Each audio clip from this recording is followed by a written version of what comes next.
What's good, fam?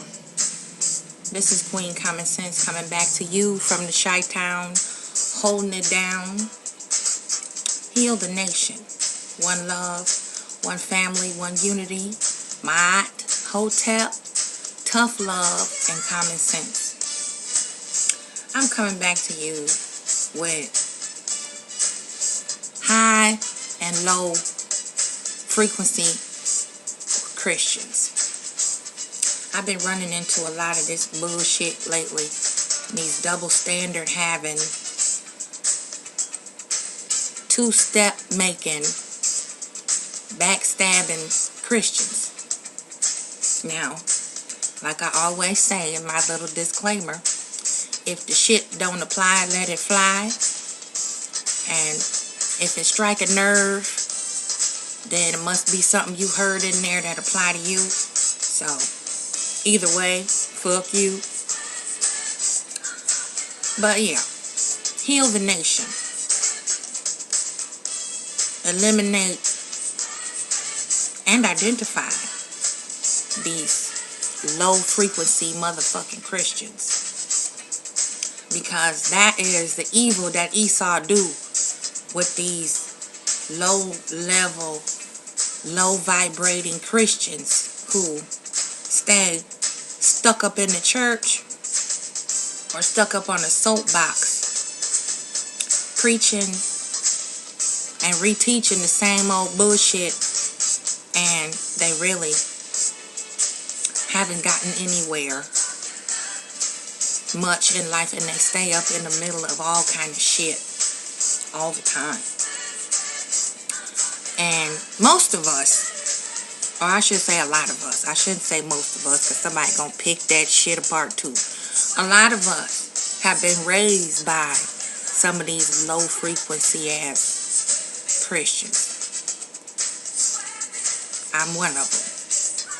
And they seem to be able to carry on a generational double standard and implant and infect the future generations with dysfunction so deep till they do it and been doing it so much they don't even realize this shit is abnormal and it's some hybrid shit.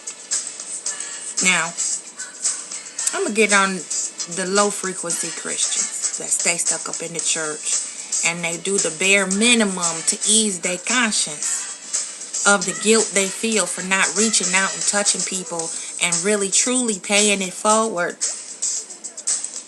and doing an act of kindness, love, and unconditional support to thy fellow neighbor without expecting the motherfucking return or throwing the shit back up in your face or testifying in church about it on Sunday. Now, I'm just wondering if these low frequency Christians are so blessed and holy and well rounded, why is it that they only come around you when they might see a little controversy going on, or they see you might be slightly in a less fortunate situation than them? And why is it that they seem to be some opportunistic motherfuckers? I'm just asking a question. So see if the family is with me on this, and if I'm the only one who's observed this over a period of time with analyzing these low frequency Christians. Because, you know, people go to church for different reasons. People worship and do their thing spiritually under the umbrella of Christianity for different purposes. But I'm just wondering, that particular thing, when there's controversy or you might be going through a low point in your life or a little bit bad off temporarily in your situation, them the very ones that poke their motherfucking head out and think that, for one, you don't have the same direct connection to the creator that they do, and they feel like they got to translate the message for you that comes from the universe. I'm like this. If the higher power can send you a message to tell me, then I don't need a goddamn translator, because I got the same connection you do, and I know how to get a prayer through just like you. I'm just saying. The next thing is, with these low frequency Christians, you don't hardly ever, on one end of the spectrum, you don't hardly ever hear them talk about their own misfortunes. You don't hardly ever hear them discussing their clandestine, cloak and dagger, two-faced, manipulating, instigating shit. You notice that? They don't never say how they got into the shit they got into, in which they need prayer for in the prayer line every goddamn Sunday. They need the pastor to lay hands, and they need prayer, and they got to testify every Sunday about the same thing. And on the other end of the spectrum, it's these ones that always have something to say. Got a scripture and a verse and a chapter for every goddamn thing.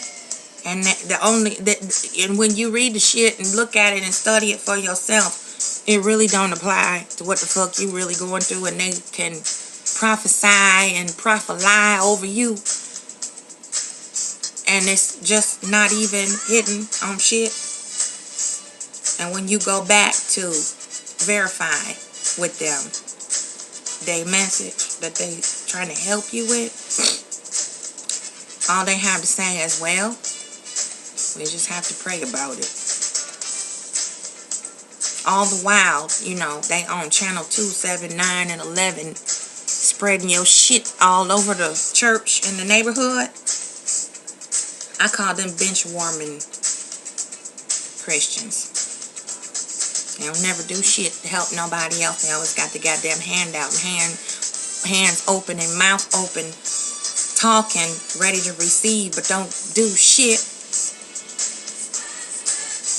Or always got an excuse why they got to cancel at the last minute.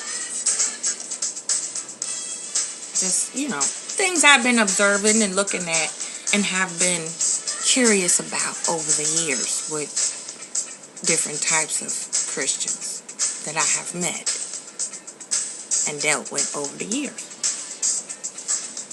So, with the high frequency Christians, pretty much it's self-explanatory.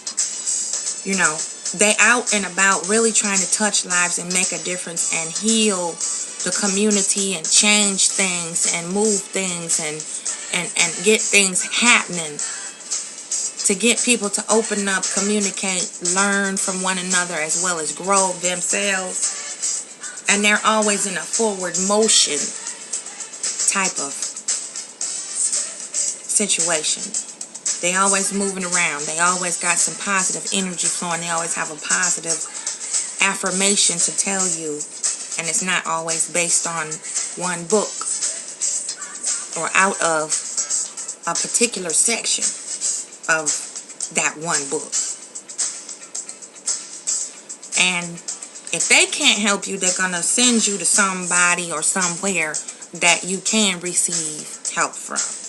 Those are what I have noticed as high frequency Christians. And they don't really stay stuck up in the church talking to and about their fellow churchgoers. They don't have time because they either working, innovating, or creating some type of energy to where it could assist and aid one of their fellow members of society. They don't just keep it in a bubble within the one building or 4 walls of the church. Are very resourceful, problem solvers, critical thinkers, educated, self-educated. as well as formally educated. Some of them are not formally educated and they're self-educated and they know more than the motherfucking formally educated theologians that's up in the motherfucking pulpit. So, yeah, those are just a few things about the two different types of Christians who, I've noticed are very familiar with and common low and high frequency Christians.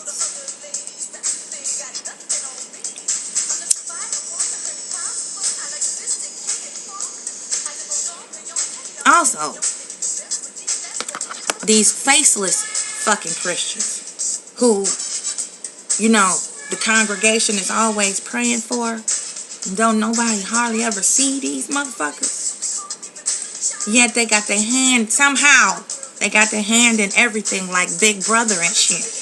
And they know about everything. They attend every event, even if the event don't got shit to do with them and they not connected to it in any kind of way, shape, or form. They just got to be there. And that's the only one rare occasion that you see them. And they there, scoping and checking out shit. Almost as if they like the eyes, ears, nose, and throat of a different entity. Almost like a plant or an agent or a motherfucking spy. But they don't never be there on Sunday. Why is that? I'm just wondering. It's low frequency Christian. And then it's the ones that always need a goddamn wing person. They trolling around the church. Or rarely go to church, but they trolling around. And they have a wing person, the man or woman sitting next to the man or woman who they send to do their damn dirty work, interrogation, and line of questioning to someone who they might be curious about, a new member or a visitor or somebody who, might have a few controversial issues going on in their life, instead of going directly to the individual in question. Them some low frequency motherfuckers too. And I'm like this, if y'all so holy and these Christians is so highly spiritual and loving and unconditionally concerned, how come it's only certain damn times that you poke your head out to say shit and then you really don't never really have nothing positive to say or add to the situation? It's always either a bunch of questions, some real fucked up comments that you don't really know what that, you trying to read between the lines and figure out, was that nice, was that nasty, or was that nice nasty? And you're trying to figure out how many other fuckers is behind you wanting to know the same shit. Then did somebody else send you, or are you really, truly, honestly concerned? This is just a few things I've been wondering about and asking myself over the years about this type of low frequency hybrid ass Christian. So, once again, family, we must identify and eliminate the low frequency ass hybrid ass Christians. Them the ones for when the revolution jump off, you might have to put them fuckers down first and put them to sleep. You feel me? Because they get caught up in this low frequency bullshit, juvenile elementary type gossip and drama bullshit. And it's okay for them to step on your side of the fence and try to water your goddamn grass and sweep around your motherfucking front door. But when you flip the script and turn the tables and take that coin and flip it over on them, they don't understand. Then they lost all of a sudden. They don't understand why you coming to them with the way you coming to them, why you shutting their asses down and checking them and putting them back down a couple notches so you can have some damn peace and tranquility and try to figure out your own issues for yourself first before you allow one of them to come in and pray for you and incantate over you some bullshit that just is more confusing and add to the bullshit versus helping the situation. So, there's just a few things I was thinking about. I want to see if the family was with me on those few little things, you know, how the queen do. I be analyzing shit. And what's really, the wing person is one that really fucks with me. It's really, it tickles me. Because they go on a fishing expedition and shit, but they not brave enough to come directly to you. They them faceless motherfuckers who would be like, you know, it's been said type shit. You know? Or I've noticed, along with a few other sistering or brethren. You feel me? Why can't that motherfucker or them motherfuckers come forward to you and bring it to you? Because the Bible say, if I remember correctly, if you have an ought with your brother, take it to him. Or if one is in need of counsel, bring it before the elders. You know, that's not verbatim, but I know what the fuck it say. And I'm not a regurgitator of the scripture. I can't quote it verse in scripture with the numbers and all that, but I know. I studied that. I read it. But that's what it say. So, why can't they do that and follow the word? And why do they have to take the scripture out of context and use it as a motherfucking weapon, as leverage like they in court and cross-examining your motherfucking ass the minute you say or do something that they don't motherfucking like? I want to know who made them the appropriateness police. Who said that I have to follow your belief system in order to know my right from my wrong and have morals, values, and self-respect and dignity? I don't need that shit to tell me what's right from wrong. That's not my moral compass of what goes on in that church and who say what over the motherfucking pulpit. Who made these low-frequency ass Christians the moral and the appropriate police? That's all I want to know. I want to see where it is stated in the Bible that the Christian is to police and correct and redirect and reprogram me on the morals that I know to be right versus the way they want to deliver what they feel is appropriate or politically correct. I'm just curious. So family, help me out. You know what to do. Hit me up. And I'm going to leave it right there for now. And I'm coming back to you. I promise, brothers, with the dysfunction of the mother and the son relationship, we going to identify Esau in that motherfucker too. I'm coming. Queen been a little busy though. I ain't forgot about you. But help me out. Hit me up. Let me know what you think about these high and low motherfucking frequency goddamn hybrid ass Christians. Let me know. And I'll holler at you later. Queen Common Sense coming back to you from the Chi-Town, holding it down. Peace out. One love, one unity, one tribe. My goddamn it.